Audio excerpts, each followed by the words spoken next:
Good afternoon, and thank you for tuning in to Sacred Rose Tarot 1111.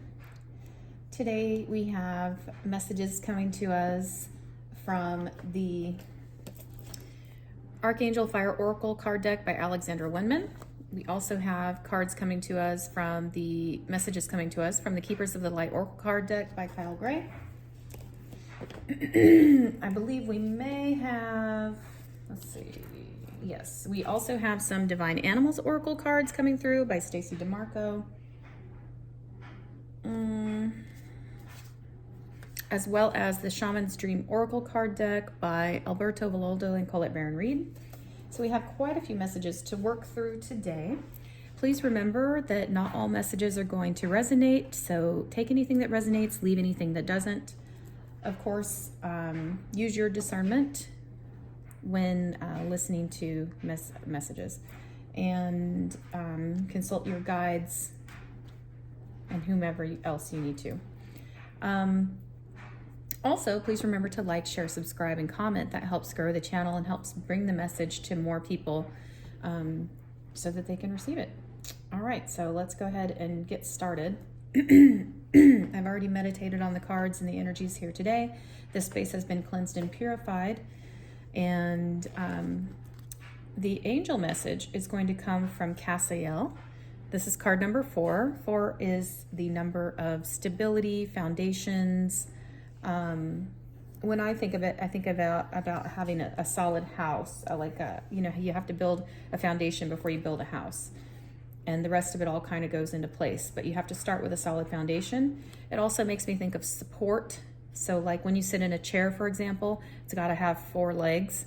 Otherwise, it's not going to hold you. It's not going to be stable enough to support you. So 4 is also very grounding energy as well, and balanced because you have 2 on each side, right? 2, 2, and 2.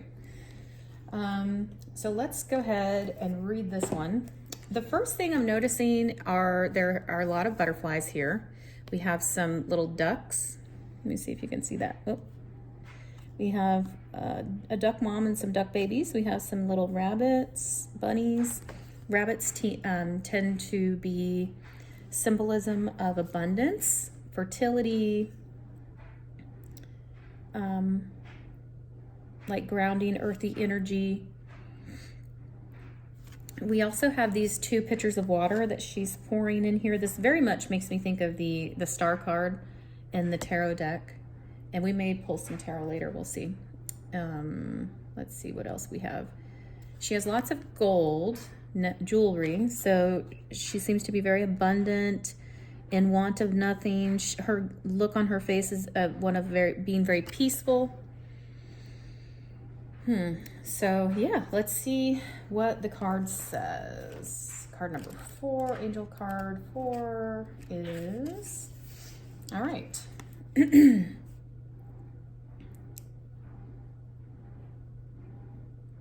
Says here, Cassiel means serenity.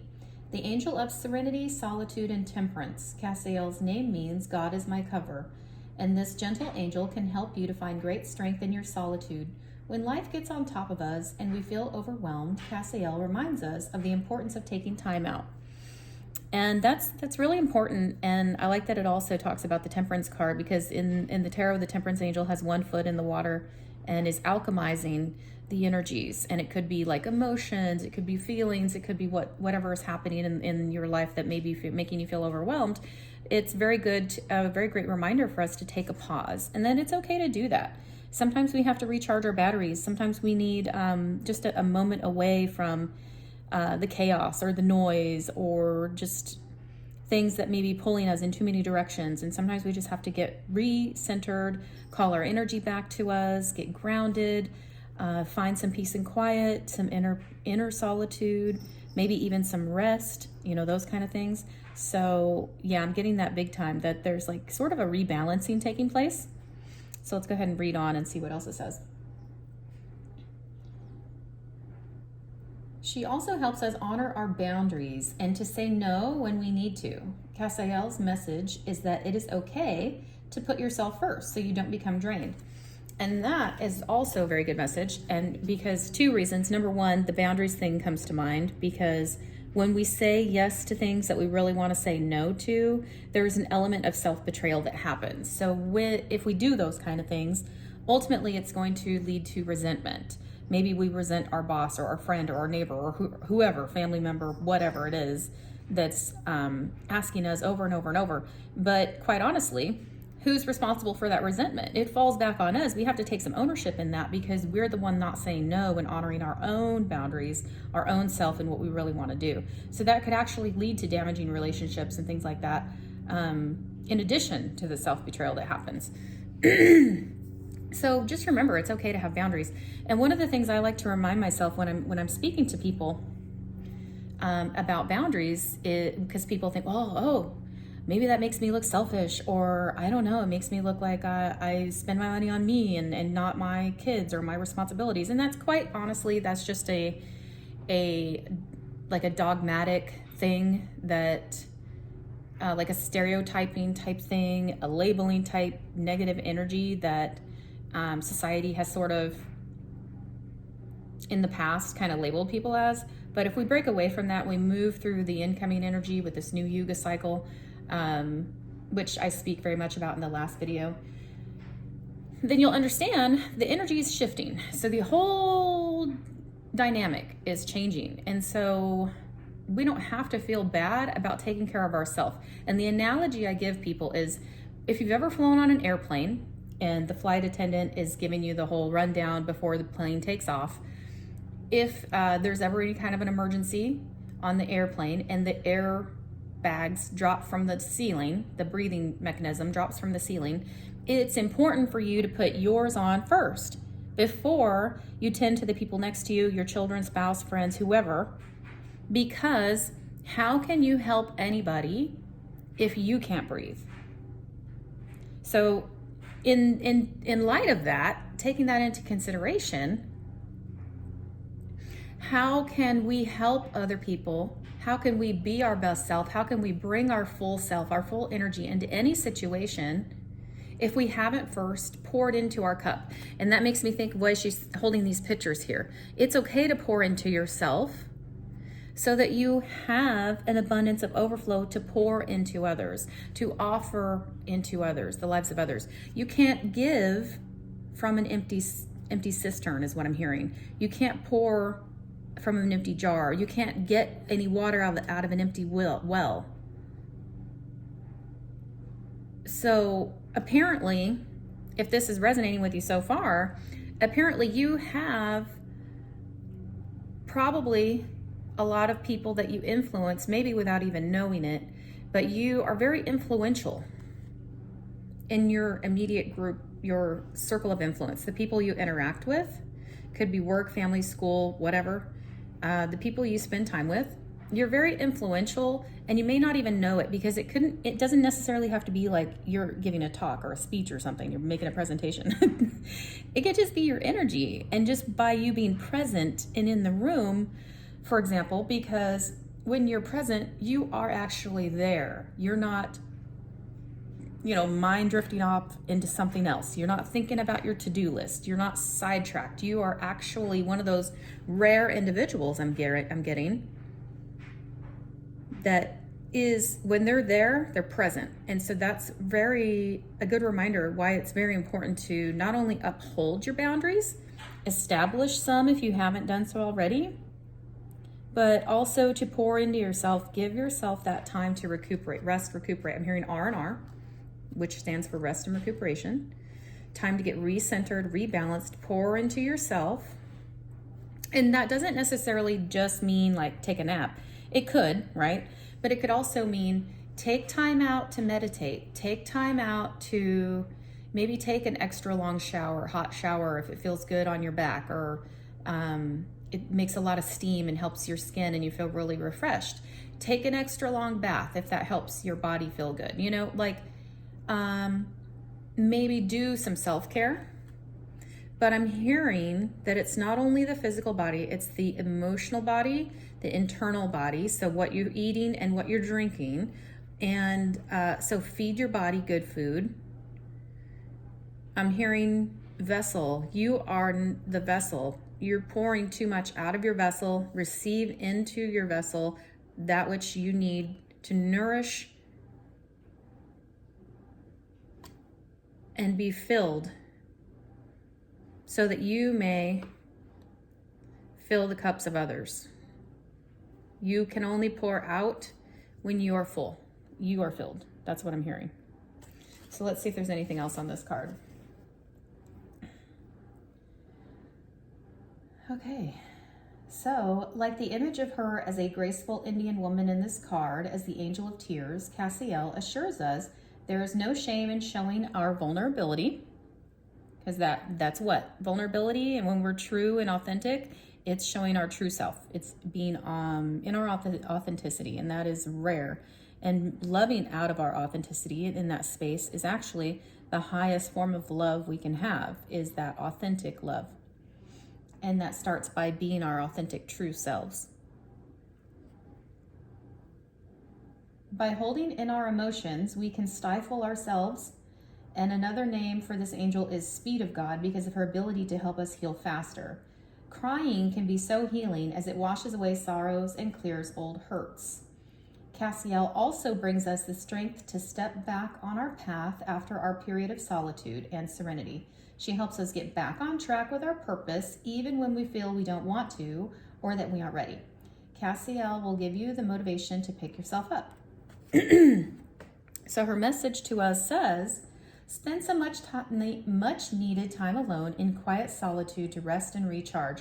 Remember, that's what we were hearing, the R&R, rest and recalibrate, rejuvenate, relax. Yeah, relaxation, rejuvenation, recalibration. I'm hearing all those, actually lots of R's. And honor your emotions and be gentle with yourself. Offer yourself some grace. If maybe you've been through something recently, maybe you had a blowout argument with somebody that you care about. And again, that gets back to the boundaries, right? Maybe you were somewhere you didn't really honestly want to be. You were holding some sort of resentment, some sort of feelings about that. And then maybe you had a blowout argument and let all that out on somebody. Or a group of people or something. And now you're sort of retreating, going back into maybe hermit mode. I wouldn't be surprised if we do pull tarot if hermit comes out. But get in the Four of Swords. I'm getting that big time here. Temperance, hermit, Four of Sword energy here. But you had to maybe go back in, do some R&R and R&R. Rest, relax, recalibrate, rejuvenate. Think about it, release some emotions. Crying, tears are actually healing, right? And I'm sure I've said it on the channel before. When you want to sort of move through anything that could be like maybe a stuck emotion, or maybe something you are like ruminating about. And ruminating, if you're not familiar with that word, is kind of a fancy word that means just thinking about something over and over and over, like a broken record. And you're like, why can't I stop thinking about that? Oh, well, sometimes we need to feel it, right? We need to get into that emotion, dig into it, find out why it's causing some sort of disruption or interruption or rumination or whatever, making us feel some kind of way. Sit down with your spirit guides, pray about it, meditate about it, and then feel it. Feel it to heal it. That's the thing we say here. So feel it to heal it. And that often means let the tears out, let the tears flow. The tears are healing. And it's like a cleansing rain. It's going to allow you to get that stuck energy out. Offer yourself some grace. Recognize that nobody's perfect. We're not robots. We're all here incarnated at this time having a human experience. So there are going to be times when it's not pretty. It's not perfect. And sometimes we might even have to apologize to others or ourselves, okay? So offer yourself some grace, take the time you need, really get open and honest, flush out those feelings, allow the tears to flow, nourish your body, soul, mind, your heart, and you'll move through that space. And you can also call on Archangel Cassiel to help you with that. And it said she's can help you go through this quickly. So it doesn't have to be a long drawn out process. You don't have to like necessarily go into some sort of, be a hermit, go live in a cave for a year or week or month or whatever, right? It could just be a matter of minutes or hours or a day or whatever, an afternoon. So based on your situation, take it how it resonates. I would definitely encourage you, meditate with your guides, call upon Archangel Cassiel. Angels will help if we ask them. We only need to give them permission and call on them, and they're there waiting. So yeah, and then Lord Ganesh came out with her. So let's see what he has to say. I love Lord Ganesh. He's amazing. He is really great at overcoming obstacles, breaking down barriers, and making a way where there is, maybe sometimes it seems there is no way.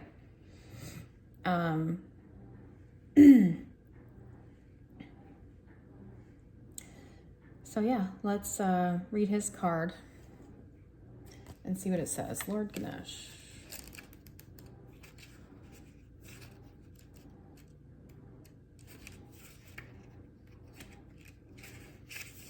All right. Infinite abundance. Well, I like the sound of that already. Obstacles are being removed. Spiritual support and connections are increasing. All right. It's important at this time to move beyond the limitations of it's not meant to be and focus on if this is for my highest good, then the universe will take me there safely.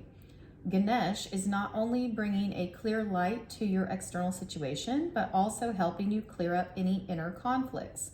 When obstacles arise, know that they are just reminders that you care about your path and that you have the ability to change your current situation. Ganesh is here to help you. Thank him for clearing the way. To increase your connection to him, you may want to chant in Sanskrit, Om Gam Ganapataya Namaha. So, it could be, I'll show you here because I'm not even sure if I pronounced it right, but it's right here. This last line right here. If you want to pause the video or write that down, if that speaks to you, so that you can maybe chant or just meditate in a quiet space and say those words and feel the vibrations in your vocal cords. I'm hearing the vibrations will elevate your frequency, will raise up your frequency out of something that you might be beating yourself up about internally, like mentally. So yeah, it goes right along this with Cassiel, and he's clearing the way to help you release all of that. So yeah, these guys have teamed up to help with that. All right, so let's see what is next. Moving right along, we have repairing the veil, forgiveness. Card number 45, 4 + 5 is 9. 9 is fulfillment. We have another butterfly right here. I don't know if you can see it. It's a beautiful gold butterfly. And we have some spools of thread over here. And then we have ribbon, and there's some really pretty lights around these ribbons. I'm not sure if you can see that. All right, let's see what it says here. 45. All right. It says forgiveness, making amends, recognition of our unity. Between us all is a thin veil appearing to be a space that separates us. We look through this veil and believe ourselves to be distinct from each other. We assume that our thoughts and feelings are our own. We see bodies and objects and the spaces between them. So we engage the world in relationships between a duality of us and them. This veil serves as a mysterious illusion, making it so hard to believe in our inherent connection and unity. I have a feeling that's talking about our oneness. Let's see what else it says here. We can't always remember that what we do to someone else, we at the same time do to ourselves. When we claw at the veil out of fear, anger, jealousy, or resentment, manipulate another, misuse our power, or allow someone's actions to diminish us, we create a wound felt by many, not just those of us in the smaller direct relationship. Now is the time to examine where your actions have caused difficulty or harm to someone else, and also where you have been the recipient of harm. Regardless of what side you are on, it's important to take responsibility for healing this rift by bringing love, compassion, deep listening, and presence to whatever is not in harmony. Do this for you and for your own liberty, as you become an unwitting hostage once you take the role of perpetrator or victim, both positions of weakness. Let go of all your resentments, know your part in the dynamic, and make the appropriate amends with that newfound wisdom and understanding, healing, forgiveness, and mending what is broken in your world. Doing this is a sweet, much-needed declaration of freedom. Okay, so I'm getting that something happened. Maybe a blowout argument, maybe some sort of disagreement. I'm not sure exactly what. Take it as it resonates. But somebody may be stuck in their head about it and needs to release emotions and needs to move beyond that. There is forgiveness available at this time.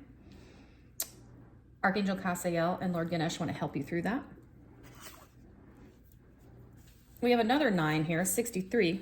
6 plus 3 is 9, so another fulfillment card, which ultimately is right before the 10 card, which is an ending, which 1 plus 0 is technically 1. 9 is the highest number in numerology, because any number broken down at its highest will add up to 9, because 10 starts over. 1 plus 0 is 1, and that's new beginnings. So basically, it's for fulfillment and coming to an end of something right before a new beginning. So it's on the precipice of something new. And when I think about that, I think of like the Fool's card, getting ready to take the leap of faith. All right. I don't know what that is. Maybe it's a snail. I'll show you guys. This right here. It's pretty. I mean, I like all the colors. It's very pretty. Oh, you know what? I think it's a fairy. It's like a fairy. There's a face right here. So, and maybe she's like a fairy that's sort of twisted up. I'm not sure exactly, but it's beautiful. It says Winter's Dream, gestation period. A gestation period, to me, when I hear that, is like when women are pregnant and they're going to give birth. Gestation can also mean like birds when they lay eggs. If they're fertilized, there's going to be a gestation period, a time for something to grow and develop. And it's a very quiet place. It's kind of like a little bit dark and warm, and it's sheltered away from everything else. And it's growing and developing during that gestation period. But at some point, the gestation period is over and something new is birthed, a new creation. So let's see what that's about. 63.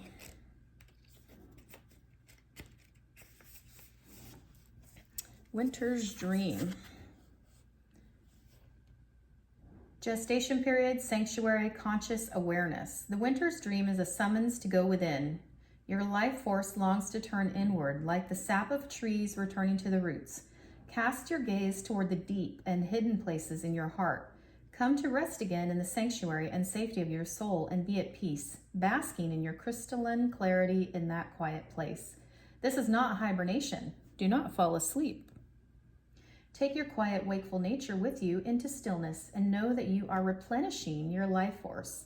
Trust that the deeply buried seeds inside your soul, the ones you planted even before you were born, are stirring softly, ready to awaken with the spring. But do not try to rouse them early. Instead, surrender to the quiet of Winter's Dream.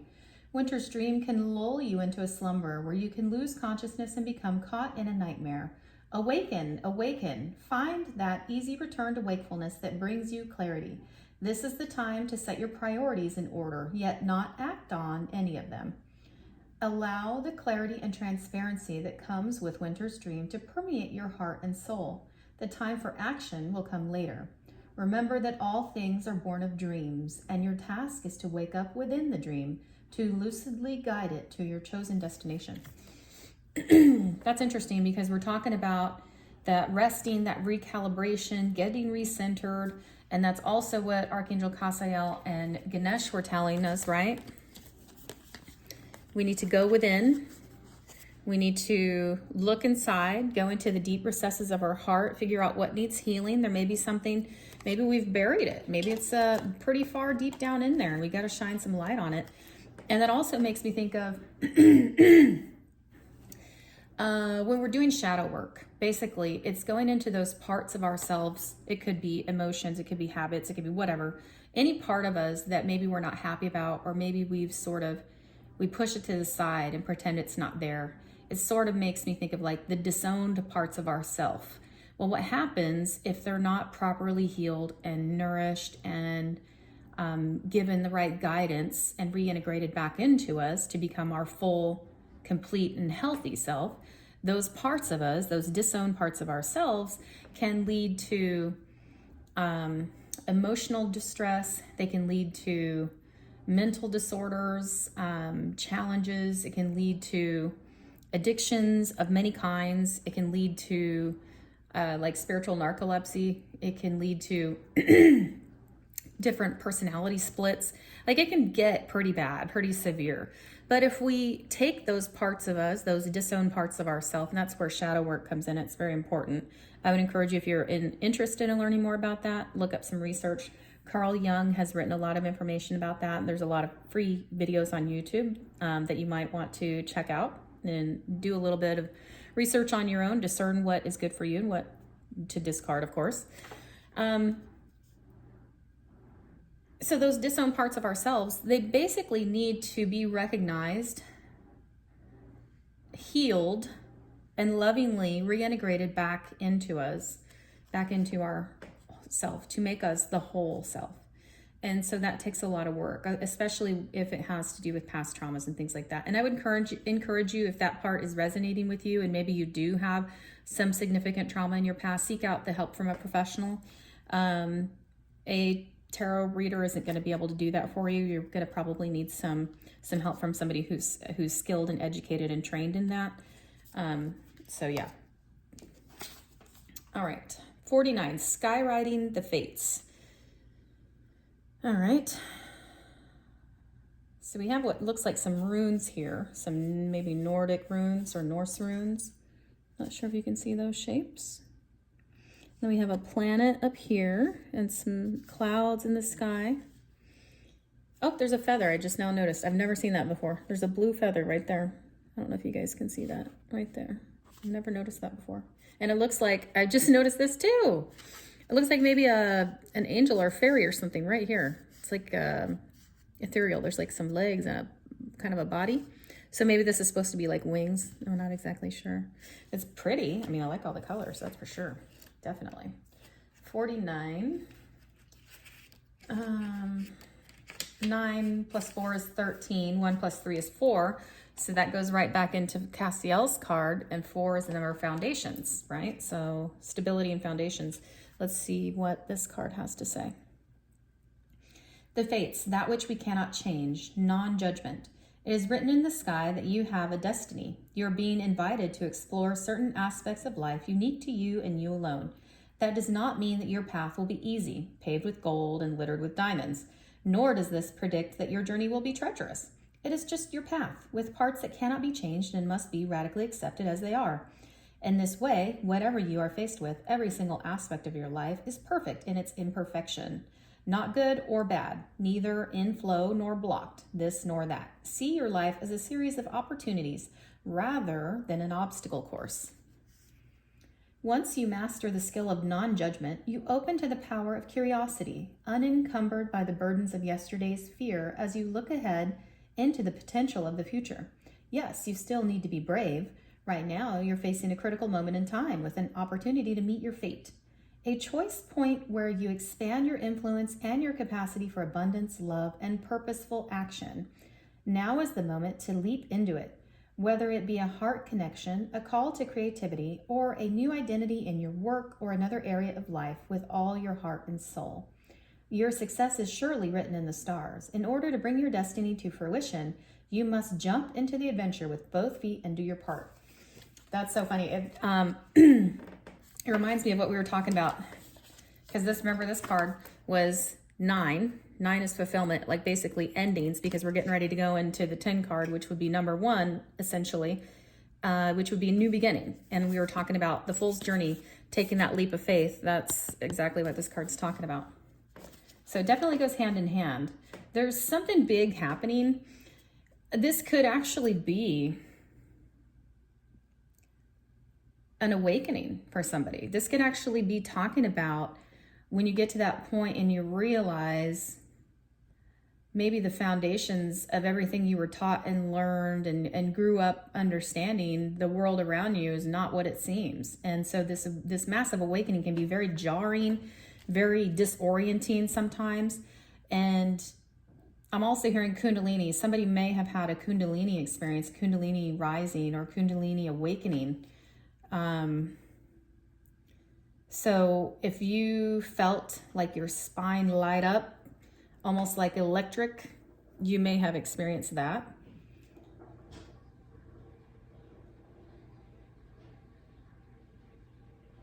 So yeah, that's interesting. All right, let's keep going. See what else we have. Card number 28, 8 plus 2 is 10. So here we're talking about that new beginning. So here we are on the precipice of something, and it says teachability.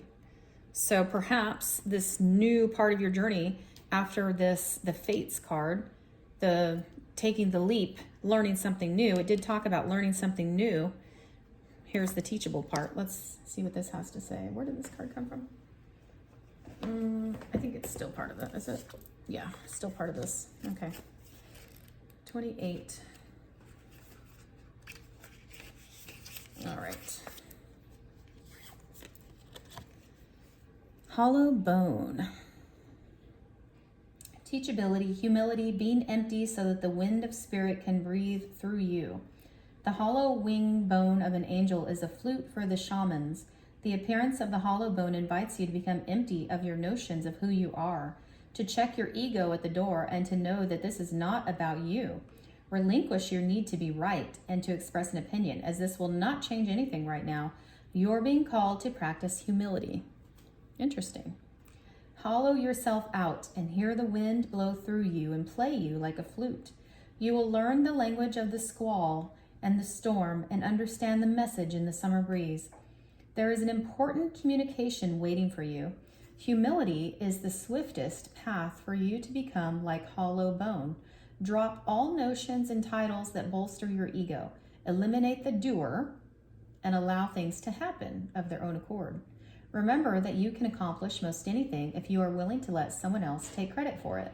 Hollow bone has come to caution you to believe only 50% of what others think and only 10% of what you think.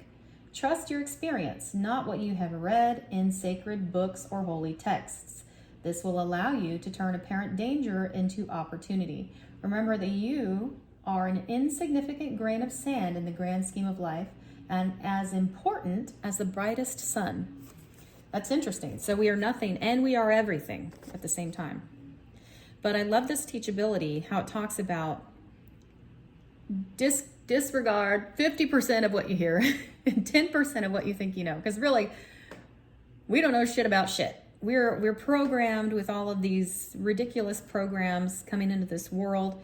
We're programmed from the people that raised us. We're programmed through school. We're programmed through the media. We're programmed through university, work, you name it. Religious dogma, everything is programming to get you to think a certain way, act a certain way, feel a certain way, and give you up your power to somebody else to tell you how to live your life. Take it or leave it. Now, this card coming after this tells me somebody, if this has been resonating with you, has had a massive awakening and is realizing this very thing, that the world as you know it is not what you think it is. We don't know shit about shit. And so there's a kind of rocked somebody's world. Somebody's world got rocked and they have to sit their ass down. I'm hearing sit your ass down, open up, meditate with your guides. You're going to start receiving messages. And that's where this winter's dream gestation period came in, because now you're giving birth to something new, something different.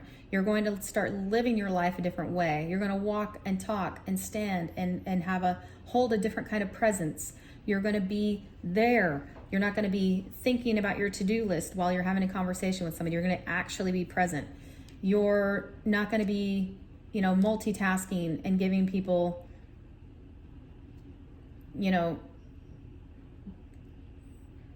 slivers of your time, fragments of your time is what I'm hearing. You're actually going to be present. There's a whole shift happening. Somebody is going through a massive transformation. And this is amazing. This has rocked your world. Whoever this is resonating with, you're realizing, and it's actually a really great thing, because when you get to this place, you start learning, and that's where the teachability moment comes in. When you realize you don't have all the answers and you don't know it all and you don't You're maybe not the authority on this or that or the other thing. But at that point, that's when the universe, your guides, God, creator, universe, whoever you pray to, is going to give you what you need. Remember when we talked about, I don't know, it's maybe like 5 or 6 videos ago, there was a message about clearing house, spring cleaning, getting rid of old things that you don't use anymore, donating, whatever. And, yeah, that can bless somebody else when they need it. That's fine. But when we get rid of the old things that we don't use anymore, we make room. We create space. And that's when we open up. We get rid of all the pre-programming, the dogma, the whatever, the bullshit we think we know, which is all programming. Now we've made space, that hollow bone. Now the universe is going to teach us teachability. Now the universe will instill us the actual wisdom, the actual things we need to know about the universe. Wow, that is deep. Oh my goodness. Oh my gosh, man, this is incredible. We have another 28 card. So we had 2 28s in a row. You may be seeing 28, 28. You may be seeing 10, 10, 10, 10, 10, I'm hearing. 1 0 0 1 0 0 1 0 1 0 1 0 1 0. It's like computer code. Well, that's about your programming, right? Yeah, that's incredible. You may be seeing 2s or 8s as well. Let's see. 2s are about balance, 8s are about abundance. And yeah, so this new beginning is very significant. And this next card out, you're seeing things completely different. You have a new perspective. I'm getting hangman energy. Enlightenment. Look at these wings. You've become a new creation. There's wings and butterflies all over the place. This card is the butterfly. It says the soul. The soul has become a new creation, has been rebirthed. And the butterfly, I know I've talked about it a lot of times. Transformation, transfiguration. It's a complete dismantling of one thing and becoming something completely different.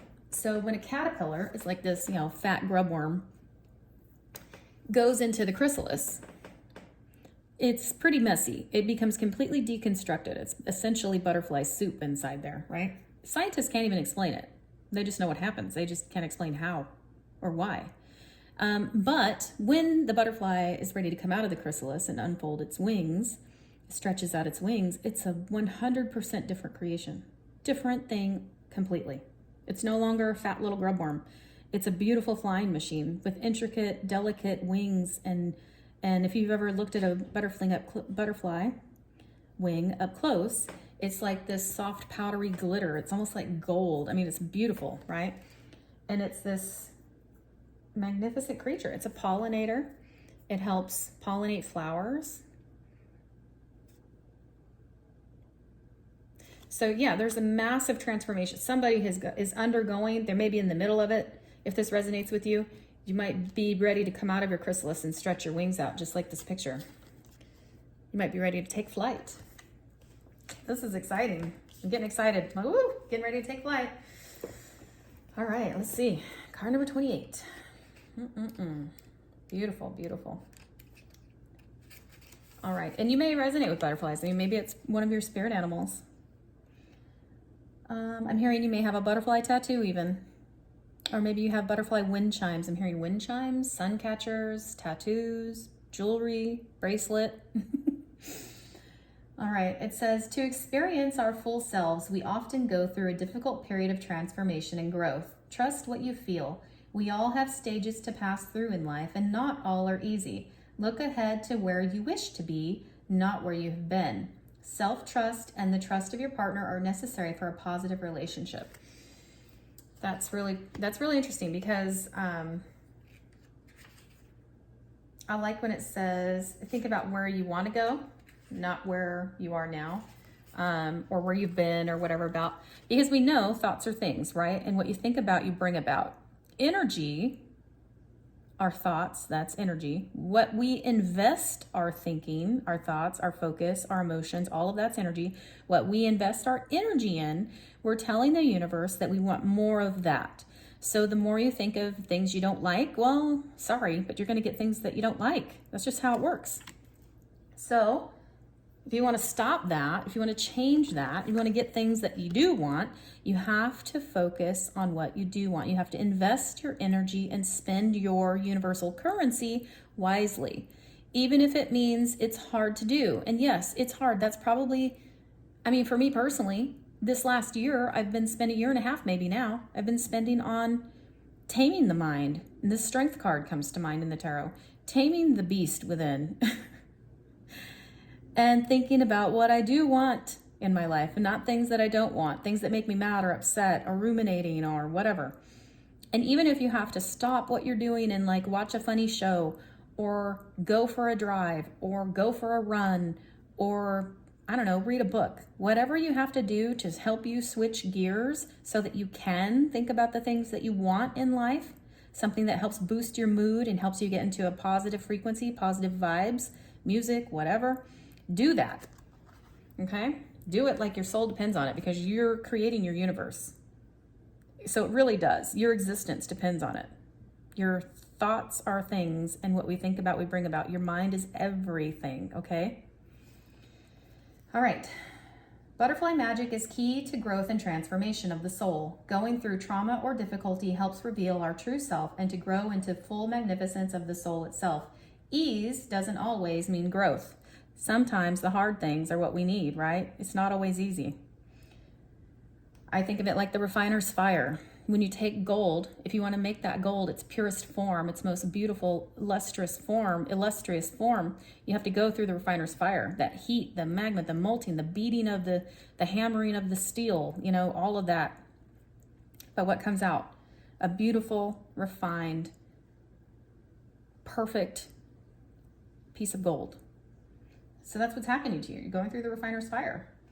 When you need help moving from one life stage to another, then butterfly magic can be useful, although patience is often needed to embody change fully. When you require a dose of beauty, hope, and lightness of spirit, and a reminder to live your life to the fullest, then butterfly energy can be just the thing. All right. Well, that's fun and encouraging. And know that what you're going through has a beautiful place. You're arriving, or you just went through it, or you're getting there. Just know that there are beautiful outcomes waiting for you, but you have to put in the work.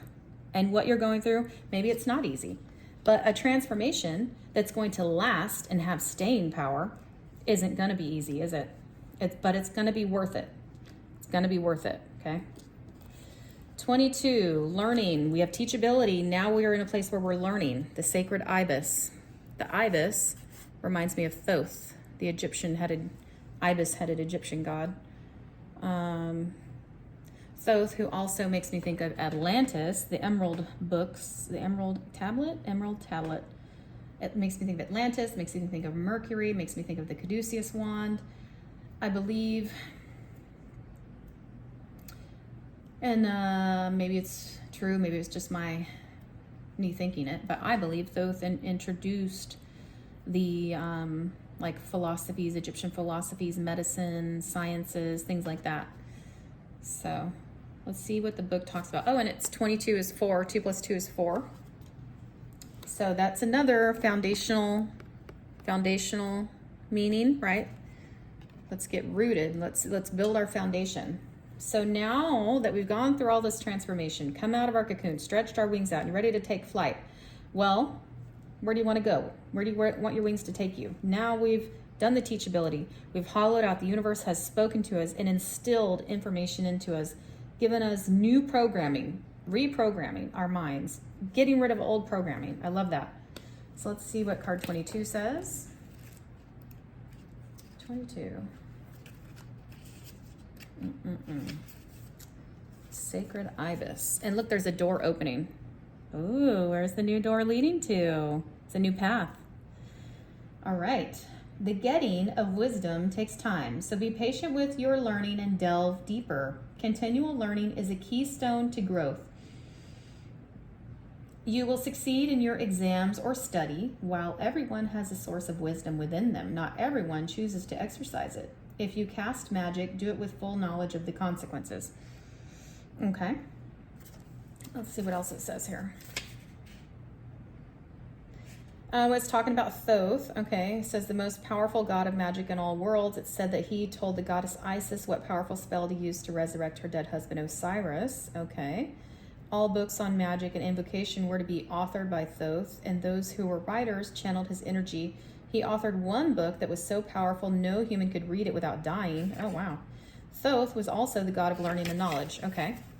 And ibises were encouraged to be present around places of learning and libraries. Okay, so that's a Egyptian thing. You may have Egyptian lineage or Egyptian ties. The ancient Egyptians felt that the ibis was the living representation of the god on earth. They took thousands of ibises from their captive flocks, mummified them, and placed them as offerings within Thoth's temple. Okay. Oh, interesting. All right. And so it says the sacred ibis was a revered creature in ancient Egypt, representing Thoth, the god of wisdom and learning. So honored as a gift to Thoth, they were given full mummification and bred especially for this purpose. According to historical accounts from figures such as Aristotle and Strabo, ibises could be found in the streets of the cities, including Alexandria. Ibis magic inspires us to be curious and to learn more about the world. If we are students of any kind or wish to know a subject more deeply, we can call upon this energy. Thoth teaches us that while we can seek counseling from others, often our best and first port of call is actually ourselves. So going within. Okay. So yeah, you've reached this point where you've undergone this complete transformation, hollowed out so the universe can now instill actual wisdom and truth and get rid of all the old programming. And now you're walking through the door and you're ready to learn. You're ready to create a new path, go a new way. So this is really beautiful energy. All right, awesome. So whoever this is resonating with, congratulations. Don't forget, you can call on the angels to help you. And the archangel that came out in this message that does want to help you, as well as the Ascended Master, Lord Ganesh, Archangel Casael, they're there and waiting. All you have to do is ask, my friend. All right, so I hope this message brought you clarity and encouragement and guidance. And I thank you for tuning in and watching today. Love and light. Take care.